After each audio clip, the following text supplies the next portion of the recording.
এখন অনেকে বলেন না যে তৃণমূলকে এতগুলো বছর দেখলাম, সিপিএমকে এতগুলো বছর দেখলাম, এখন একটুখানি বিজেপিকেই দেখি।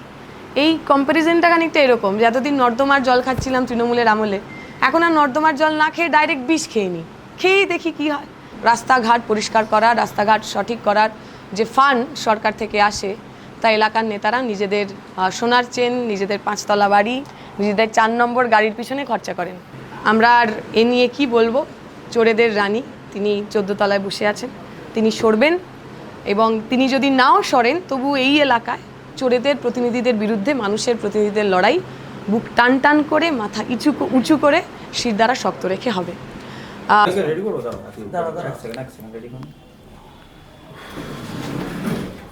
রেডি রেডি প্রথমেই এখানে উপস্থিত সবাইকে আমরা ধন্যবাদ জানাচ্ছি। আমরা জানি আজকে খুবই ব্যস্ত দিন, প্রধানমন্ত্রী আসছেন, কোথাও অমিত শাহ আসছেন, ফলে এই সমস্ত কিছুর মধ্যেও যে আপনারা আমাদের জন্য সময় করেছেন, আপনাদের প্রত্যেককে আমার অসংখ্য ধন্যবাদ। আপনারা জানেন আর কদিনের মধ্যেই নির্বাচন, এবং আমরা প্রথম দিন থেকে যখন নির্বাচনের প্রচার শুরু করেছিলাম, একটা জিনিস আমরা খুব সার্টেন ছিলাম যে এইবারের নির্বাচনটা আমরা খালি মন্দির মসজিদ, হিন্দু মুসলমান, পরিচিতির রাজনীতি এর মধ্যে দিয়ে করব না। তাই আমাদের নির্বাচনের প্রথম দিন থেকে এই এলাকার মানুষের ইস্যুই আমাদের এজেন্ডা হয়েছে। মানুষ বলেছেন এসআইআরে নাম বাদ গেছে, মতুয়াপাড়ায় বলেছেন, মুসলিম পাড়ায় বলেছেন, আমরা তাদের কথা আমাদের ম্যানিফেস্টোতে রেখেছি। মানুষ বলেছেন তাদের রাস্তাঘাটের অবস্থা খারাপ, নর্দমাগুলো পরিষ্কার হয় না, নর্দমার জল একটু বৃষ্টি হলেই রাস্তায় এবং কিছুক্ষণ পরে বাড়িতে ঢুকে যায়, তাকে আমরা আমাদের এজেন্ডাতে রেখেছি। এখানে আমরা যখন এই যে আমাদের রেল স্টেশনগুলো, সেখানে যখন হকার বন্ধুদের সঙ্গে কথা বলেছি, স্পেশালি মহিলা হকার যারা রয়েছেন, তারা বলেছেন তাদের প্ল্যাটফর্মে একটাও বাথরুম নেই, একটাও ওয়াশরুম নেই, আমরা তাদের কথা তুলে ধরেছি। এখানে অনেক ছোট ছোট হোম বেসড ইন্ডাস্ট্রি রয়েছে, গ্লাভস তৈরি হয় কোথাও, রেনকোট তৈরি হয় কোথাও, ছাতার শিক তৈরি হয় কোথাও, ব্যাগ তৈরি হয়, হোশিয়ারি শিল্প, জামা কাপড় তৈরি হয়। বেশিরভাগ ক্ষেত্রেই তারা 10 ঘন্টা, 15 ঘন্টা, 14 ঘন্টা কাজ করেন, কিন্তু দিনে 300, 350 টাকার বেশি তাদের ওয়েজ হয় না। যে পুরো কর্মচারীরা রয়েছেন, পুরো কর্মচারীরা তাদের 8 বছর হয়ে গেল, কোনো ইনক্রিমেন্ট নেই, পুরো কর্মচারীরা মাসের মাইনা মাসে পান না, পুরো কর্মচারীদের বেতন সঠিক সময় হয় না। আমাদের মনে হয়েছে নির্বাচনের এজেন্ডা এইগুলো হওয়া উচিত। নির্বাচনের এজেন্ডা হিন্দু মুসলমান বৌদ্ধ খ্রিস্টান, কে রোহিঙ্গা, কে বাংলাদেশি, এগুলো হওয়া উচিত না। আমরা সেগুলোই আপনাদের কাছে নিয়ে এসেছি, এবং একসঙ্গে আমাদের মনে হয়েছিল এই এলাকার মধ্যে তো অনেক ধরনের সন্ত্রাসও হয়। আমরা নির্বাচনের প্রচারে গেছি, কেউ হয়তো আমাদের সামনে এসে হাত মিলিয়ে গেছেন, আমরা যখন সেই রাস্তাতেই আবার ফিরেছি, জানলাম সেই 5-7 মিনিটের মধ্যে আমার সঙ্গে হাত মিলিয়েছেন কেন, তার জন্য তৃণমূলের স্থানীয় নেতা তাদের ধমকে গেছেন, চমকে গেছেন। ফলে বহু মানুষ ফিজিক্যালি আমরা তাদের কাছে পৌঁছে গেলেও আমাদের কাছে পৌঁছাতে ভয় পেয়েছেন। সেই কারণেই আমরা দিদিকে বলো বলে একটি ক্যাম্পেইন চালু করেছিলাম। আমাদের দাবি ছিল দিদিকে বলে বিশেষ লাভ হয়নি, তাই এবার দিদিকে বলে দেখুন, এবং তাতে আমরা সারা জাগানো রেসপন্স পেয়েছি। প্রতিদিন বিভিন্ন মানুষ তাদের কথা, তাদের দুঃখ, তাদের যন্ত্রণা, সেগুলো আমাদের জানিয়েছেন। যদি উন্নয়নের সরকার উন্নয়ন বহাল রাখতেন এবং যদি কারেন্ট থাকতো, তাহলে আমাদের পিছনের স্ক্রিনে সেইগুলোর কিছু আপনাদের দেখাতেও আমরা পারতাম, কিন্তু যেহেতু মন্ত্রীর কেন্দ্র, তো উন্নয়ন প্রচণ্ড বেশি হয়েছে, এবং এই দুপুরবেলা গরমের দুপুরে কারেন্ট নেই, তাই আমরা অনেকগুলো জিনিস আপনাদের দেখাতে পারবো না। আমাদের দিদিকে বলোর ওই পুরো ক্যাম্পেইনটাতে সবচেয়ে বেশি আমরা যে অভিযোগ পেয়েছি, সেই অভিযোগ হলো নর্দমা পরিষ্কার না করার, নিকাশি ব্যবস্থার বেহাল দশার। এমন হয়েছে আমরা দিদিতে বলোর খবর পেয়ে মানুষের বাড়িতে গেছি, এবং বাড়িতে গিয়ে দেখতে পেয়েছি গরমের মধ্যেও তাদের বাড়িতে জল। তখন আমার মনে হয় একদম নীল ষষ্ঠীর 2-3 দিন আগে তাদের যে তুলসী মঞ্চ, সেই তুলসী মঞ্চটাও প্রায় জলের তলায়। তারা বলছিলেন যে এবার হয়তো পুজোতে আমরা তুলসী মঞ্চে জল দিতে পারবো না। তো এইরকম একটা হাই প্রোফাইল কেন্দ্র, সেই হাই প্রোফাইল কেন্দ্রের যে এইরকম ভয়ঙ্কর অবস্থা, আমাদের মনে হয়েছিল আমাদের এজেন্ডা, মানুষের এজেন্ডা, সেই অনুযায়ী আমাদের ম্যানিফেস্টো থাকা উচিত। এবং আমাদের ম্যানিফেস্টোটা আসলে মানুষের যে যন্ত্রণা, মানুষের যে সমস্যা, সেই সমস্যার সমাধান হিসাবে, সেই মানুষের সমস্যার সলিউশন হিসাবে আমরা আপনাদের কাছে কিছু সমাধান নিয়ে এসেছি। আপনারা অলরেডি আমাদের যে সেন্ট্রাল ম্যানিফেস্টো, সেই ম্যানিফেস্টো পেয়েছেন। সেটাতে আমরা বলেছি যে প্রত্যেকটা পরিবারের ন্যূনতম একজনকে আমরা স্থায়ী চাকরির কথা বলছি। প্রত্যেক পরিবারের যে ন্যূনতম বেতন প্রাপক, তার 22,000 টাকা মাইনের কথা আমরা বলছি। প্রতি বছর এসএসসি পিএসসির কথা বলছি, গরিব খেটে খাওয়া মানুষের তাদের অধিকার সামাজিক সুরক্ষার কথা বলছি। আর এই এলাকার মানুষের সমস্যা নিয়ে এই এলাকার মানুষ দিদিকে যা বলেছেন সেই নিয়ে আমাদের যা দিদির সমাধান বা আমাদের সব্বার সমাধান, মানুষের সমাধান, তাতে প্রথম যে দুটো তিনটে জিনিস আমাদের মনে হয়েছে তা হলো পৌর হাসপাতাল, নিকাশি ব্যবস্থা এবং জঞ্জাল জমে থাকা। পৌর হাসপাতাল আপনারা সবাই জানেন, আমরা যখন এখানে পুরসভায় ছিলাম মানুষের টাকায় পুরো হাসপাতাল তৈরি হয়েছিল। আজকে সেই পুরো হাসপাতালে বেড নেই, সঠিকভাবে চিকিৎসা হয় না, ডাক্তার নার্স কোনো কিছু নেই। নিকাশি ব্যবস্থা, এখানকার মানুষ তাদের আর নতুন করে কিচ্ছু বলার নেই। আমাদের নর্দমাগুলো পরিষ্কার হয় না, আমাদের যে খালগুলো রয়েছে সেই খালগুলো ড্রেজিং হয় না। সংস্কারের নামে 1,74,74,00,000 টাকা খরচ হয়, কিন্তু আসলেই তার যে সিল্টিং, তার যে পলি জমে যাওয়া সেটা ঠিক হয় না। কারেন্ট এসেছে, দিদিকে বলাতে যদি কারেন্ট চলে আসে তাহলে আমরা আশা করব আগামী দিনে মানুষ যখন দিদিকে বলবেন শুধু কারেন্ট নয়, যা যা সমস্যা আছে সমস্যার সমাধান হবে। তৃতীয় অবশ্যই জঞ্জালের কথা, যা আমরা বলছিলাম, আমাদের এখানে কোনো একটা নির্দিষ্ট জায়গা নেই যেখানে জঞ্জাল কালেক্ট করা যায়। বাড়ি থেকে পুরো কর্মচারীরা যে জঞ্জালগুলো কালেক্ট করেন সেগুলো রাস্তার ওপর একেবারে আনপ্ল্যান্ড হিসাবে পড়ে থাকে। আমরা বলছি এর সমাধান লাগবে। তার সমাধান কি? পরেরটায় যা, নিকাশির ক্ষেত্রে বা জঞ্জালের ক্ষেত্রে আমরা যে সমাধানের কথা বলছি, আমাদের স্ট্র্যাটেজি 1 হলো নিয়মিত আবর্জনা সংগ্রহ ও আধুনিক বর্জ্য ব্যবস্থাপনা। একটা ওয়েস্ট ম্যানেজমেন্ট সেন্টার তৈরি করা, যেখানে আমাদের আবর্জনাগুলো বাড়ি থেকে কালেক্টেড হয়ে রাস্তায় জমা পড়বে না, বরং সেগুলো প্রপার ট্রিটমেন্ট হবে। দ্বিতীয় কথা আমরা যা বলেছি তা হলো এই ডাস্টবিন সেগ্রিগেশন। অনেক সময় আমাদের প্লাস্টিক, বর্জ্য পদার্থ, ওয়েট আবর্জনা এবং ড্রাই আবর্জনা সবটা একসাথে মিশে যায়, ফলে তার যে প্রপার ট্রিটমেন্ট করা প্রয়োজন সেটা হয় না। আপনারা দেখবেন দিদিকে বলতেও ওই একই কথা আমরা শুনেছি, মানুষ তাদের বাড়ির যে বাড়ির আশেপাশে তাদের যে আবর্জনা পড়ে থাকা সেই আবর্জনা আমাদেরকে পাঠিয়েছে। এর আগেরটায় যা নিকাশি ব্যবস্থার ক্ষেত্রে আমরা যা বলেছি, আমরা একটা মাস্টার প্ল্যান করতে চাই, যে মাস্টার প্ল্যানের মধ্যে দিয়ে আন্ডারগ্রাউন্ড ক্যানেলিংয়ের মধ্যে দিয়ে এই সমস্ত যে সারফেস ওয়াটার রানিং, সেই সারফেস ওয়াটার রানিংকে বন্ধ করা হবে। আমাদের অনেকগুলো এরকম জলাশয় রয়েছে যে জলাশয়গুলো আবর্জনায় পরিণত হয়েছে, আবর্জনার স্তূপে পরিণত হয়েছে, বা জলাশয় বুঝিয়ে সেখানে বড় ফ্ল্যাট বাড়ি তৈরি করার পরিকল্পনা, ষড়যন্ত্র যাই বলেন কিনা তাই হচ্ছে। আমরা যদি জিতে আসি, জলাশয়গুলোকে আমরা জলাশয়তেই ফিরিয়ে দেব, যাতে আমার যে সারফেস রিটেনিং ক্যাপাসিটি, জল ধারণ ক্ষমতা, সেই জল ধারণ ক্ষমতা বাড়ে এবং রাস্তাঘাটে জল জমার যে পরিবেশ, সেই জল জমার পরিবেশ কমে। আমি খালি এই দিদিকে বলার আগেরটাতেই যা, নিকাশিতেই যা, প্রচুর মানুষ যে কথা আমাদের বলেছেন, খোলা নর্দমায় মশাদের মিছিল হয় এখানে। আমি অঞ্জনগড়ে থাকি, আমাদের এলাকায় রাস্তাঘাটের অবস্থা খুব খারাপ। বিশেষ করে আমরা কজন ক্লাব থেকে টুকটুকি মোড় পর্যন্ত রাস্তা ঠিক করা হয়নি বহু বছর, 2-3 মাস হলো মশার খুব উৎপাত। ড্রেনেজে কোনো মশার জন্য ব্যবস্থা নেওয়া হয়নি, ফলে মানুষের যা প্রশ্ন ছিল, মানুষের যা সমস্যা ছিল তারা আমাদের যা বলেছেন আমরা চেষ্টা করেছি আমাদের মতো করে জল জমার দুঃখ শেষ করার। আমরা চাই না আর কোনো সেই ছোট্ট নবজাতক বাড়িতে জমা জলে ডুবে মরে গেছিল সেই ঘটনার পুনরাবৃত্তি হোক। নেক্সট, পুরোটাই যা, আগেরটাই যা, পুরো হাসপাতাল। হ্যাঁ, পুরো হাসপাতালের ক্ষেত্রে আমরা আগেই বলেছি মানুষের টাকায় তৈরি করা হাসপাতাল। মানুষ চান তাকে তার পরিষেবার জন্য, স্বাস্থ্য পরিষেবার জন্য আরজি করে ছুটে যেতে হবে না, শহরের কোনো নামকরা নার্সিংহোমে টাকা দিয়ে যেতে হবে না। গরিব খেটে খাওয়া মানুষ, এই অঞ্চলের মানুষের টাকায় তৈরি হওয়া পুরো হাসপাতালে এখানেই তারা তাদের মতো করে সমস্ত সুযোগ সুবিধা পাবেন। আমরা পরিকাঠামোর উন্নয়ন করব, ঢেলে সাজাবো, 24 ঘন্টা জরুরি পরিষেবা, ডিজিটাল রিপোর্টিং, পরিষ্কার পরিচ্ছন্ন হাসপাতাল চালু করব। আমাদের সময় আমরা একটা অ্যাম্বুলেন্স গিফট করেছিল, যে অ্যাম্বুলেন্সটায় ট্রমা অ্যাম্বুলেন্স, সেই অ্যাম্বুলেন্সটা এখন পড়ে প্রায় নষ্ট করে ফেলেছে এখনকার যারা ক্ষমতায় রয়েছেন। আমরা আসলে যা মানুষ আমাদের দিয়েছিলেন, যা মানুষ নিজের টাকায় নিজেকে ভালো রাখার জন্য তৈরি করেছিলেন, তার দেখভাল করার দায়িত্ব আমরা নেব। নেক্সটে চলে যা, বন্ধ স্কুল, এই নিয়ে তো বোধহয় নতুন করে আর কিচ্ছু বলার নেই। সারা রাজ্য জুড়ে 8,000 স্কুল বন্ধ হয়েছে, 4 লাখ ছেলে মেয়ে তারা ড্রপ আউট হয়েছেন। আমরা বলছি বন্ধ স্কুলগুলো পুনরায় চালু করতে হবে। বন্ধ স্কুলের জমিতে যেভাবে অসামাজিক কাজকর্ম হচ্ছে, সেই অসামাজিক কাজকর্মগুলোকে বন্ধ করতে হবে। আমরা নাগরিক কমিটি গড়ার ডাক দিচ্ছি। স্কুলের প্রাক্তনীরা যারা একসময় প্রাইমারি স্কুলে, সরকারি স্কুলে পড়েছেন, এখন বিভিন্নভাবে প্রতিষ্ঠিত রয়েছেন, তারা স্কুলের দিদিমণি মাস্টারমশাইদের নিয়ে পাড়ায় যাবেন, ছেলে মেয়েদের ফিরিয়ে আনবেন। মিড ডে মিলে যারা কর্মী আর কি, যারা মিড ডে মিল রান্না করেন, তারা মাসে 2,000 টাকা করে পান।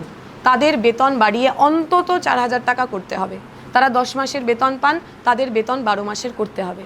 তাদের অ্যাক্সিডেন্ট কভার, মানে আমাদের খালি মনে হয় যারা হয়তো রাস্তায় কাজ করেন তারাই দুর্ঘটনাপ্রবণভাবে কাজ করেন, আসলে যিনি রান্নাঘরে কাজ করেন তিনিও তো একটা হ্যাজার্ডাস পরিবেশে কাজ করেন।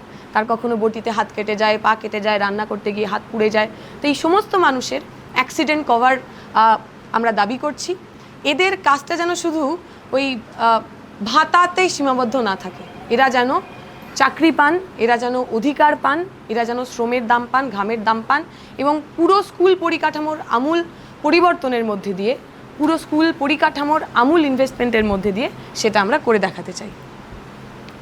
পানীয় জল, এখানে তো বহু মানুষ পানীয় জলটা যে সরকারের দায়িত্ব সেটা আর মনে করেন না। আমরা সবাই কেনা জলেই অভ্যস্ত হয়ে গেছি, আমাদের মনে হয় কিনেই জল খেতে হবে। তার পরিবর্তন করব আমরা। আমাদের স্ট্র্যাটেজি 1, নিরাপদ পানীয় জলের জন্য পাইপলাইন ও জলাধার তৈরি করতে হবে। আমরা যে বলছিলাম জলাশয়গুলো খনন করব আমরা, সারফেস ওয়াটার রিটেন করব আমরা, সেই জলটাকে কী করে পরিশ্রুত পানীয় জলে রূপান্তরিত করা যায় তার দায়িত্ব নেব। জল সংরক্ষণ, নিয়মিত সরবরাহ, ফিল্টারেশন ব্যবস্থার মাধ্যমে পরিষ্কার জল মানুষের বাড়িতে বাড়িতে পৌঁছে দেওয়ার চেষ্টা করব।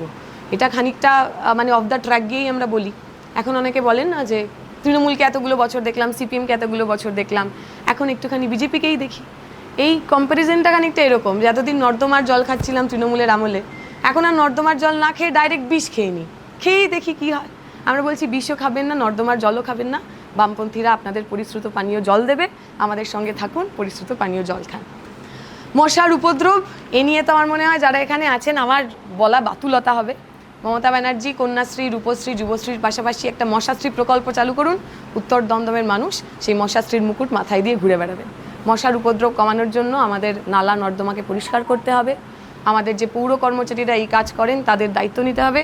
আমাদের স্ট্র্যাটেজি 1, নিয়মিত ড্রেনেজ পরিষ্কার ও নালা নর্দমার জল রোধ করে মশার প্রজনন বন্ধ করা। প্রতি ওয়ার্ডে নিয়মিত ফগিং, ব্লিচিং পাউডার ও জনসচেতনতামূলক কর্মসূচির কাজ করা।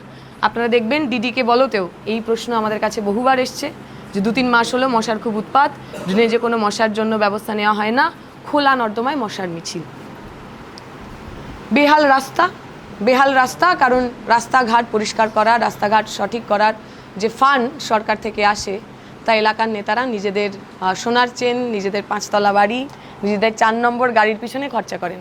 আমরা আসলে একটাও হবে না। এবং এই যে দেখবেন যখনই হঠাৎ করে রাস্তাঘাটের উন্নয়ন শুরু হয়, রাস্তাঘাট খোঁড়া শুরু হয়, আমরা বুঝতে পেরে যাই কোনো না কোনো নির্বাচন সামনে চলে আসছে। এই যে নির্বাচনমুখী রাস্তাঘাট প্রকল্প, আমরা সেটা করব না। রাস্তাঘাটের উন্নয়নের যা কাজ সেটা সারাটা বছর ধরে হবে।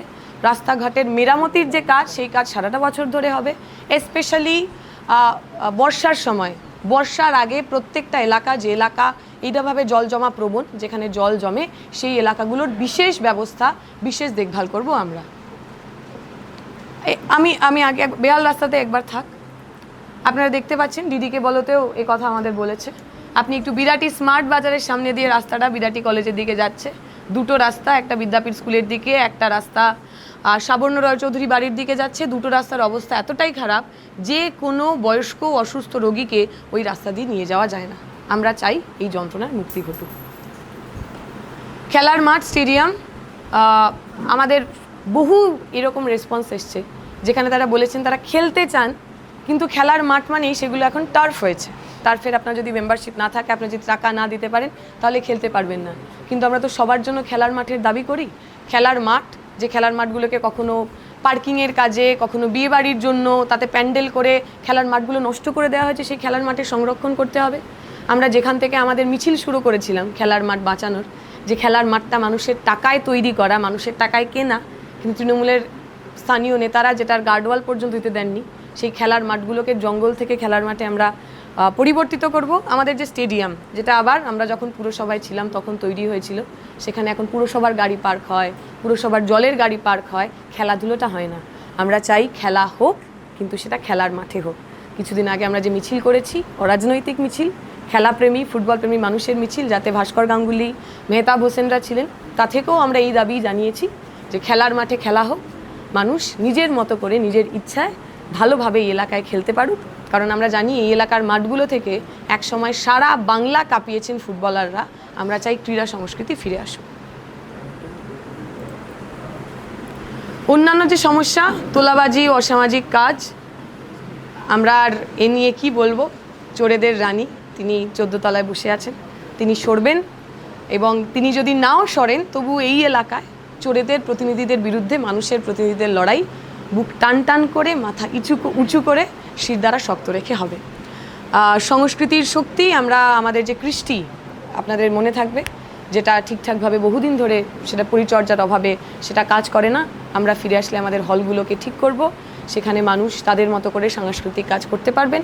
আমরা একটা মুখোমুখি আলোচনায় জানতে পেরেছিলাম যেখানে যারা নাচ গান করেন সেই দলগুলো তাদের রাজনৈতিক রং অনুযায়ী তারা আর কি জায়গা পান, আর যে মানুষ ঠিক শাসক দলের সঙ্গে অ্যালাইন করেন না সেই মানুষ কাজ পান না, সেই মানুষ পারফর্ম করার সুযোগ পান না। আমরা যদি সরকারে আসি, আমরা যদি বিধায়িকা নির্বাচিত হই, তার দলমত নির্বিশেষে প্রত্যেক সংস্কৃতিপ্রেমী মানুষ তার নাচ গান, তার কথা বলার, তার আবৃত্তি করার, তার ক্রিয়েটিভিটি দেখানোর যে অধিকার, সেই অধিকার আমরা সুনিশ্চিত করব। পশুদের কথা, আমি নিজে একজন খুবই বিড়াল প্রেমী এবং আমরা রাস্তাঘাটে দেখেছি এলাকায় প্রচুর স্ট্রে ডগ, স্ট্রে ক্যাটরা রয়েছেন যাদের ঠিক করে দেখভাল করা হয় না।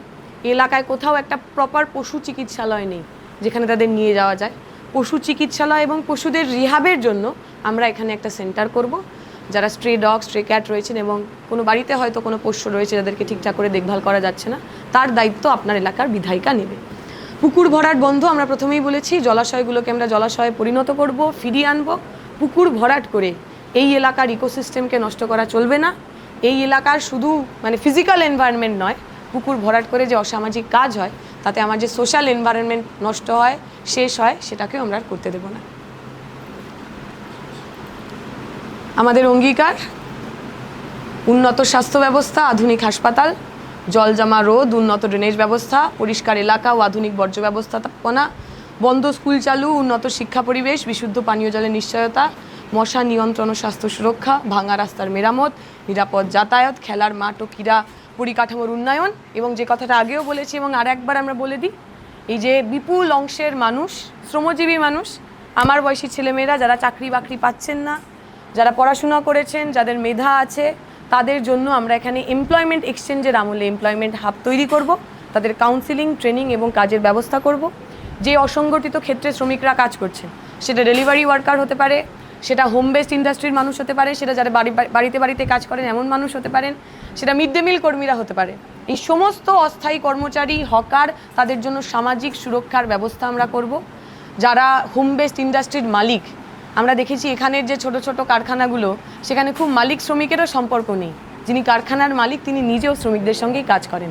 ফলে ছোট্ট যে ইন্ডাস্ট্রিগুলো রয়েছে সেগুলোকে বাঁচানোর জন্য ভর্তুকিতে বিদ্যুৎ প্রদান, ভর্তুকিতে তাদের যাতে আরও ভালোভাবে তারা ব্যবসা বাণিজ্য করতে পারেন তার দায়িত্ব আমরা নেব। এছাড়া যদি আপনাদের আর কোথাও কোনো প্রশ্ন থাকে আপনারা করবেন। আমরা চাইব উত্তর দমদম মডেল বিধানসভা হবে, হেভি ওয়েট নয়, মডেল বিধানসভা। সেই অঙ্ক কিছুতেই বামপন্থীদের জয় সেটাকে নিশ্চিত করছে না, আপনি কি সেই অঙ্কে বিশ্বাস করেন নাকি মানুষ নতুন অঙ্ক সৃষ্টি করবে? 2024-এর অঙ্ক যে আমাদের জয় নিশ্চিত করেন আমি তো সেটাই প্রথমত বিশ্বাস করি না। 2024 কেন্দ্রের সরকার গঠনের নির্বাচন ছিল, তার ওরিয়েন্টেশন অন্যরকম ছিল। 2024-এর আগে পর্যন্ত দাঙ্গা হয়েছে, হিন্দু মুসলমান এর ভিত্তিতে, এই এজেন্ডাতে ভোট হয়েছে। এবার সেই ভোট হচ্ছে না, আমরা ব্রেক করেছি। আমাদের কমরেডরা প্রতিদিনের প্রচারের মধ্যে দিয়ে ওই যে বাইনারির ভোট, ওই বাইনারির ভোট উত্তর দমদমে ব্রেক করেছেন। আর আপনি যদি স্ট্যাটিস্টিক্সের কথা বলেন তাহলে 2016 সালে আমরা এখানে জিতেছি। 2016 সালে 11তে তৃণমূল ক্ষমতায় এসেছে, চন্দ্রিমাদি জিতেছেন, আর 5 বছরের মধ্যে আমরা এখানে তাকে সরিয়ে দিয়েছিলাম, এখানকার মানুষ তাকে সরিয়ে দিয়েছিল। সাংগঠনিক স্ট্রেংথ বলুন আর স্ট্যাটিস্টিক্স বলুন, এখানে যদি কেউ জেতার মতো অবস্থায় থাকে সেটা হলো আমরা। কোনো এমন শক্তি যাদেরকে ভোট দিলে আমরা ভোটে জিতবো না। 2016 সালে যাদেরকে ভোট দেওয়ার কারণে পশ্চিমবঙ্গে তৃণমূল থেকে গেছিল, সেই বিজেপিকে ভোট দেবেন না। এই এলাকার মানুষ আমাদের সঙ্গে থাকুন। 2016-র পুনরাবৃত্তি 2026-এ আমরা করব। 1972-এর নির্বাচনে রাজ্য থেকে মাত্র 13 জন বামপন্থী এমএলএ নির্বাচিত হয়েছিল, কিন্তু তারা বিধানসভা বয়কট করার ফলে 72 থেকে পরবর্তী যে নির্বাচন অর্থাৎ 77-এর যে নির্বাচন পর্যন্ত কার্যত বাম শূন্য ছিল। যেহেতু বামপন্থীরা উপস্থিত থাকতেন না, কিন্তু সেই যে শূন্যতা কাটিয়ে 77-এর একেবারে বামপন্থী সরকার গঠন হলো। আর এই গত 5 বছরের বিধানসভার ভেতরে বামপন্থী যে শূন্যতা সেটা কাটিয়ে গিয়ে এবার সরকার। আপনি যখন এখান থেকে বেরোবেন দেখবেন ডান দিকে একটা এত বড় পোস্টার রয়েছে যেখানে লেখা আছে দমদম উত্তর, ফিরিয়ে আনো 77। এটাই আমার উত্তর। আমার প্রশ্ন আছে। প্রথমত যে আপনি বলছিলেন যে এলাকার হলগুলোকে এন্টারটেনমেন্ট হোক, খেলাধুলা মানে পড়াশোনার ক্ষেত্রে এলাকায় যে অধিকাংশ লাইব্রেরি, এমনকি সরকার পোষিত লাইব্রেরি, সেগুলো বন্ধ। ঠিক। লাইব্রেরি একটা লাইব্রেরিয়ানকে দিয়ে 10টা লাইব্রেরিকে দেখানো হচ্ছে। ঠিক। লাইব্রেরিগুলো অনুদান আসছে না, এমনকি মানে বিধির নিয়ম অনুযায়ী সেই কাগজ বা পত্রিকা লাইব্রেরিতে না থাকলে অনুদান পাওয়া মুশকিল হচ্ছে। আপনি বোধহয় দেখেছেন ঘোরার পথে, আপনার থেকে জাস্ট সুইং ডিস্টেন্সে বিরাট লাইব্রেরি, পিসি ভাওয়াল লাইব্রেরি অবস্থান করছে। পিসি ভাওয়াল লাইব্রেরি এই মুহূর্তে পরিস্থিতি আসলে যারা স্কুল বন্ধ করে দিচ্ছেন, আমি আপনার সাথে অ্যাগ্রিড, যারা স্কুল বন্ধ করে দিচ্ছেন তারা লাইব্রেরি বাঁচাবেন, যারা স্কুল বন্ধ করে দিচ্ছেন তারা লাইব্রেরি বাঁচাবেন এমন আমাদের মনের মধ্যে উচ্চাসা বা আমাদের মনের মধ্যে ইলিউশন নেই। স্কুল বাঁচাতে হবে, লাইব্রেরি বাঁচাতে হবে, খেলার মাঠ বাঁচাতে হবে। আমরা এর পরের প্রশ্নগুলো নেব, তার আগে আমরা একটুখানি আমাদের যে ম্যানিফেস্টো, সেই ম্যানিফেস্টোটা একটু রিলিজ করে দিই। আমরা করে নিই, তারপর আমাদের সঙ্গে শিবশঙ্কর দা রয়েছেন, আমাদের সঙ্গে পিন্টু দা রয়েছেন, দুজনেই আমাদের জেলা কমিটির নেতৃত্ব। আমরা এখন এখান থেকে আমাদের যে ম্যানিফেস্টো, সেই ম্যানিফেস্টোটা প্রকাশ করছি।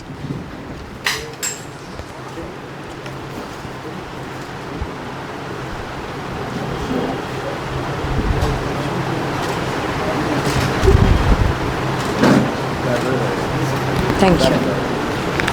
ঠিক আছে,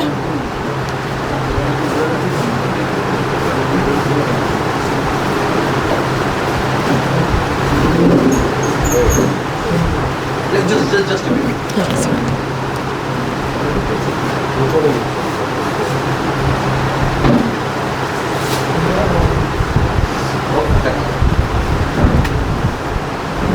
থ্যাংক ইউ।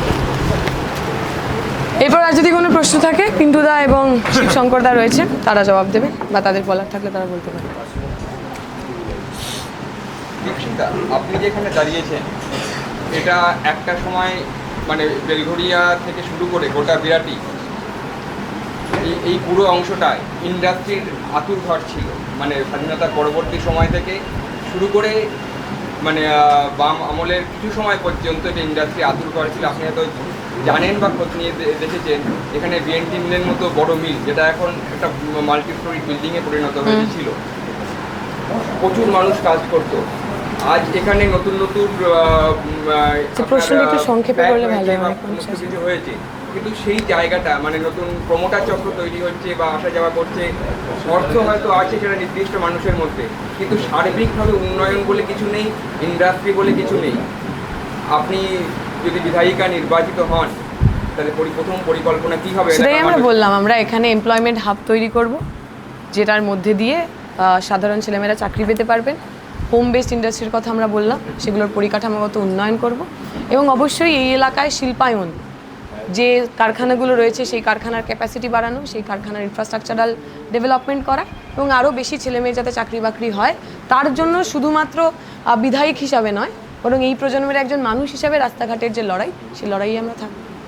ধরুন আপনি বালি থেকে দমদম উত্তর এসেছেন, পার্টির ডিসিশন, এখানে আপনার কিছু করার নেই। মনের মধ্যে দুঃখ থাকলেও বা কিছু থাকলেও সেটা আমরা জানি না, পার্টির ডিসিশন আপনাকে মানতে হয়েছে। আপনাকে এই প্রশ্ন একটু চন্দ্রিমা ভট্টাচার্যকেও করতে হবে, ওনার মনে কষ্ট আছে কিনা, উনিও তো রাসবিহারী থেকে এখানে এসেছেন, তাই না? বলে আমার মনে হয় কারুর মনে কোনো কষ্ট নেই। আমরা যখন এখানে রাজনীতি করতে এসেছি, আমি তো প্রথমবার রাজনীতি করছি না, আমি যখন 18 বছর বয়স তখন থেকে রাজনীতি করি। আমরা ছাত্র আন্দোলন থেকে রাজনীতি করে, মার খেয়ে, জেলে গিয়ে, পুলিশের চোখে চোখ রেখে, তৃণমূল বিজেপি দুজনের বিরুদ্ধে লড়াই করে রাজনীতি করতে এসেছি, এবং আমরা জিতি হারি, আমাদের পার্টি শূন্য হয়ে যাক, আমাদের পার্টি 100টা সিট 50টা সিট সরকার গঠন করুক, আমরা তবুও রাজনীতি করব, রাজনীতির কথাই বলবো, লড়াই আন্দোলনে এখানে এবং এখানের বাইরে আমাদের দেখতে পাবেন। তৃণমূল সরকারে থাকা অবস্থায় তার যা করা উচিত ছিল তা করেননি। কেরালাতে আমরা সরকারে রয়েছি, সেখানে সবচেয়ে মুসলিম ডমিনেটেড যে জেলাটা, সেই জেলায় নাম বৃদ্ধি পেয়েছে, সেই জেলায় নাম কমেনি। আমাদের এই পশ্চিমবঙ্গে এমন বহু মতুয়া মানুষ রয়েছেন যারা ওপার বাংলা থেকে সত্যিই প্রচণ্ড যন্ত্রণায় কষ্টে রাজনৈতিক সাম্প্রদায়িক কারণে এপারে আসতে বাধ্য হয়েছেন। অনেক আগে এসেছেন, 70-এ এসেছেন, এতদিন ভোট দিয়েছেন, হঠাৎ করে আজ তাদের বেনাগরিক ঘোষণা করে দেওয়া হয়েছে। আমরা মনে করি না যে মানুষ আমার দেশে থাকেন, ট্যাক্স দেন, পরিশ্রম করেন, তাদেরকে এরকম ষড়যন্ত্রভাবে তাদেরকে বাদ দেওয়া যায়। কারণ ইলেকশন কমিশন নিজে বলেছিলেন 2002-এর নাম থাকলে অথবা 2002-এ ম্যাপ হলে বাড়ির কেউ নাম থাকলে তার নাম কাটা যাবে না। আমরা দেখলাম নির্বাচন কমিশন যে কথা নিজেরা বললো সেটাই এই পুরো প্রক্রিয়াটা তারা বারবার লঙ্ঘন করেছে। বলছি আজকে ইডি দপ্তরে আসলেন প্রাক্তন সাংসদ বশিরহাটের নুসরাত জাহান এবং ফ্ল্যাট কেলেঙ্কারিতেই এই অভিনেত্রীকে তলব, কী বলবেন? কিচ্ছু বলা নেই জানেন তো, এখন লোকে আর ইডি সিবিআই এর এই মানে এই ডাক দেখে লোকে আর কিছু বিশ্বাস করে না। সবাই জানে ইলেকশনের আগে ইডি সিবিআই ডাকে, তারপর আবার শীত ঘুমিয়ে চলে যায়। এই যে পার্থ চট্টোপাধ্যায়, যার বাড়ির খাটের তলা থেকে অত কোটি টাকা উদ্ধার হলো, তিনি জেলে গেলেন কিন্তু এখনও সাজাপ্রাপ্ত হলেন না। 26,000 ছেলেমেয়ে চাকরি গেল ওনার টাকা খাওয়ার জন্য, তার জন্য তার যাবজ্জীবন কারাদণ্ড হবে না? তিনি কি করে বাইরে ঘোরেন? অনুব্রত মণ্ডল, জ্যোতিপ্রিয় মল্লিক এবার ইলেকশনে অবধি লড়ছেন। ফলে ইডি সিবিআইয়ের এই ডাক পাঠানো আমরা বিশ্বাস করি না। আর আমরা তো দেখলামই কিছুদিন আগে মমতা ব্যানার্জি ইডি রেড হতে হতে তিনি তার জিনিসপত্র নিয়ে চলে আসলেন, কোনো সিরিয়াসনেস নেই এর। বলছি ভোটের মুখে সিজাতার বিরুদ্ধে গ্রেপ্তারি পরোয়ানা, 9 বছরের পুরনো মামলায় কমিশনের নির্দেশে গ্রেপ্তারি পরোয়ানা জারি করতে শ্রীজাত বন্দ্যোপাধ্যায় ঠিকই, ধরা যাক যে চুরি করেছে, যে ডাকাতি করেছে, যে খুন করেছে, এমন লোক ইলেকশনে লড়বেন, কিন্তু কেউ হয়তো কোনো কথা বলেছেন, কোনো কমেন্ট করেছেন, তার জন্য তাকে তার গ্রেফতারি পরোয়ানা হবে। বোঝাই যাচ্ছে পশ্চিমবঙ্গের এবং কেন্দ্রের যারা পুলিশ, যারা ক্ষমতায় আছেন, তারা কীরকম গণতান্ত্রিক দেশ চান। বলছি পুলিশ অবজারভারের সাথে ডায়মন্ডের বিজেপি প্রার্থীর গোপন বৈঠক ভিডিও দেখিয়ে অভিযোগ তৃণমূলের, অবজারভারে সরানোর দাবি করছে তৃণমূল। এরকম আরও বিভিন্ন জায়গায় তৃণমূলের নেতা এবং পুলিশের যে স্থানীয় নেতা, মানে যিনি স্থানীয় আর কি আধিকারিক আছেন, তারও নিশ্চয়ই প্রচুর ভিডিও আছে, প্রচুর ফুটেজ আছে অথবা প্রমাণ আছে। আমরা মনে করি সে যে প্রশাসনই হন না কেন, রাজ্য হোক অথবা কেন্দ্র হোক, তাদের নিরপেক্ষভাবে কাজ করা উচিত। তৃণমূল বিজেপি দুজনেই স্টেট মেশিনারিকে কাজে লাগিয়ে একজন কেন্দ্রেরটা লাগাচ্ছে, একজন রাজ্যেরটা লাগাচ্ছে। এই করে তারা আসলে মানুষের যে কথা বলার জায়গা, গণতান্ত্রিক কণ্ঠ রোধ করছে। মানুষের যে জীবন যন্ত্রণা, এই উত্তর দমদমের মানুষ তারা প্রতিদিন প্রতি মুহূর্তে যে পৌর পরিষেবা মূলত এই অঞ্চলটা কোনোদিনই কোনো সময় শিল্পাঞ্চল ছিল না। মানুষের বা চাষযোগ্য জমিও এখানে নেই। কৃষকের আন্দোলন বা শ্রমিকের আন্দোলন সেই অর্থে এই অঞ্চলে কোনোদিনই দানা বাঁধেনি। মানুষের মূলত সমস্যা হচ্ছে পৌর পরিষেবা, ভোট লুট। এখানকার মানুষের একটা